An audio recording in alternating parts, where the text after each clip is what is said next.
Hola y bienvenidos a África 7 días, el espacio de France 24 dedicado a la actualidad del continente africano. La muerte del Papa Francisco sacude al mundo católico y África no es la excepción. Millones de fieles en el continente lloran la partida de un pontífice que supo mirar hacia el sur global. En esta edición especial recordamos la relación única entre el Papa Francisco y África. El pontífice realizó varios viajes al continente donde pronunció discursos que marcaron época contra las desigualdades, el colonialismo y en favor de la convivencia entre religiones. Hacemos un recorrido por estos momentos clave de sus pasos por el continente.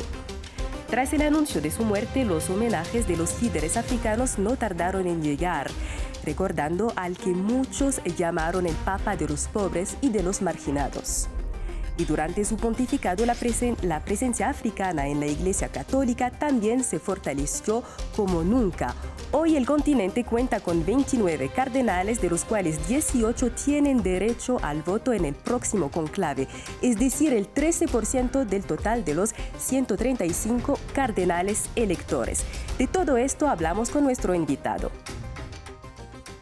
Desde su elección en 2013, el Papa Francisco realizó 5 viajes a África, durante los cuales visitó 10 países, desde Nairobi, capital de Kenia, hasta Kinshasa, en República Democrática del Congo.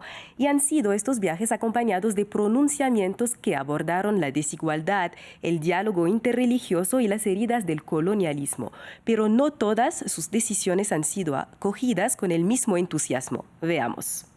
En 2015, 2 años después de ser elegido, el Papa Francisco realiza su primer viaje al continente africano como jefe de la Iglesia Católica. En su agenda, Kenia, Uganda y la República Centroafricana. Un recorrido de 6 días esperado con entusiasmo por los más de 200 millones de católicos que viven en África. Apodado el Papa de los pobres, Francisco va al encuentro de los más desfavorecidos y a ellos dirige su mensaje. Son las heridas provocadas por minorías que concentran el poder, la riqueza y derrochan con egoísmo, mientras crecientes mayorías deben refugiarse en periferias abandonadas, contaminadas, descartadas. En 2017 viaja a El Cairo para participar en una cumbre internacional por la paz que reúne a líderes cristianos y musulmanes. En el centro de las discusiones, denunciar la violencia cometida en nombre de la religión y reforzar los vínculos entre ambas creencias. Estamos obligados a denunciar toda violación contra la dignidad y los derechos humanos y a sacar a la luz los intentos de justificar el odio en nombre de la religión. Debemos condenarlos como falsificaciones idolátricas de Dios. Durante su viaje apostólico número 40 en 2023, el Papa Francisco aterriza en Kinshasa, capital de República Democrática del Congo, y lanza una crítica contundente contra el neocolonialismo económico en África. Este país y este continente merecen respeto y atención. Fuera las manos de la República Democrática del Congo, fuera las manos de África. Dejen de asfixiar a África. No es una mina para explotar ni una tierra para saquear. Que África sea protagonista de su propio destino. Sin embargo, no todas sus posturas han sido bien recibidas en el continente. En 2013, el Papa sorprendió a buena parte del mundo católico al rechazar la estigmatización de las personas homosexuales.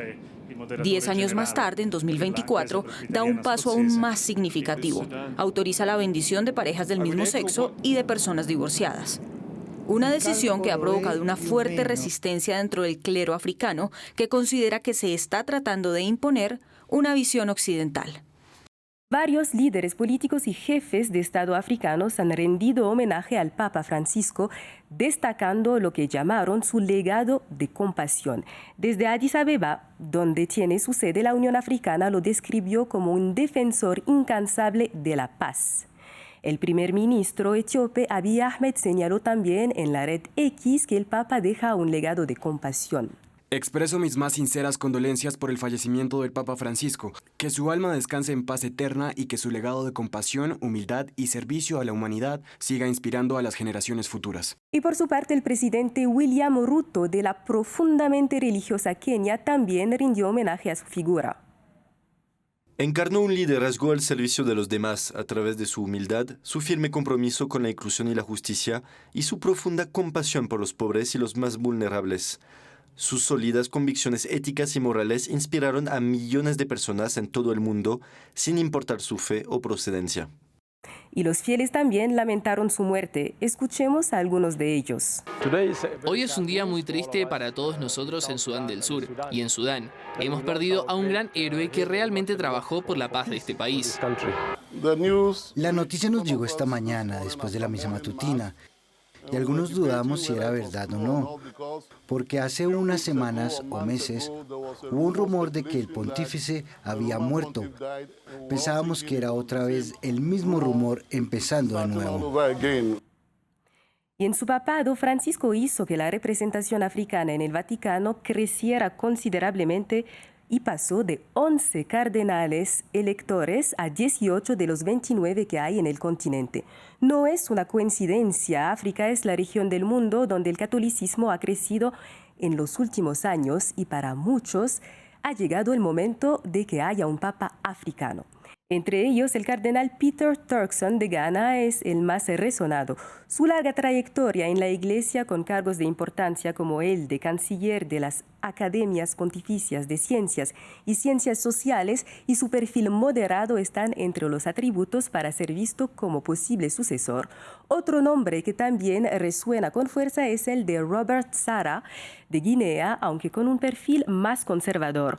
Otros opcionados son Fridolin Besungu, de República Democrática del Congo, Dieudonné Nsapalayanga, de República Centroafricana, y Gabriel Wako, de Sudán. Y para profundizar, nos acompaña el historiador Dago Comenan. Dago, muchas gracias por estar con nosotros. Buenas tardes y muchas gracias por la invitación. ¿Se puede decir que este ha sido el papa más cercano al continente africano? Bueno, digamos que sí y no a la vez, porque muy cercano sí por los numerosos viajes que ha hecho en el continente, pero no porque sus posturas un poco demasiado progresistas han chocado a muchos dentro del continente africano. Así que es una respuesta ambivalente que podría dar al respecto. Y acabamos de ver cómo Francisco reforzó la representación africana en el Vaticano, pero ¿qué hizo para fortalecer la Iglesia Católica en África?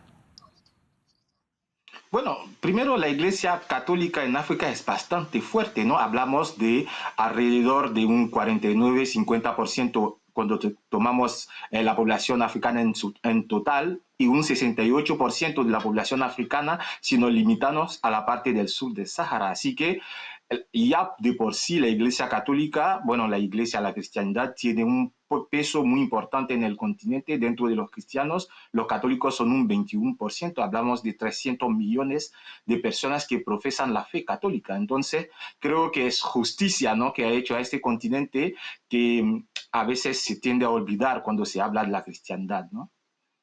Absolutamente.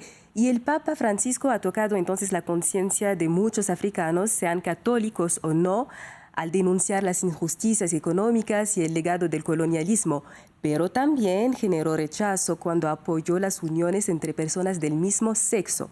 ¿Por qué este tema provoca tanta resistencia en el continente africano? Bueno, digamos que por la misma razón que en otros ámbitos, ¿no? Por el conservadurismo que está muy arraigada entre las poblaciones creyentes del continente africano que se signan a la palabra bíblica en la que las uniones de personas del mismo sexo no se ven con buenos ojos, para decirlo de una forma muy respetuosa, ¿no? Pero entonces ese factor provoca, digamos, que este rechazo dentro de los creyentes, de los católicos, especialmente en el continente africano. Es decir, Dago, que la Iglesia africana es particularmente conservadora. Exactamente, los creyentes africanos son muy devotos y se asignan mucho a lo que está escrito en la Biblia, ¿no? Entonces, la postura del Papa se han visto especialmente por los clérigos, ¿no?, africanos como desviándose un poco del canon bíblico, ¿no?, que existe y que está escrito en lo que consideran como la palabra santa, ¿no? Listo. Y actualmente hay 29 cardenales africanos, de los cuales 18 pueden votar en el conclave por ser menores de 80 años y 2 de ellos suenan como posibles sucesores del Papa. ¿Qué probabilidades tienen realmente?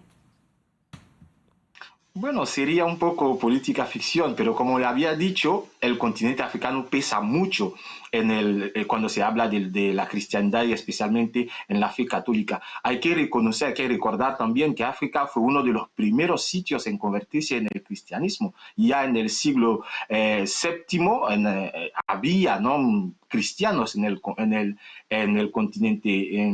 Como historiador, ¿no?, me parece interesante recalcar estos elementos que a veces pasa que la gente pasa por alto. El Tratado de Bact fue entre un reino africano cristiano y los musulmanes a raíz de la primera derrota, ¿no?, del califato islámico en la historia. Entonces, los primeros cristianos en derrotar al califato musulmán fueron africanos. Entonces, digamos que sería justicia, ¿no?, que por fin hubiera un africano como papa.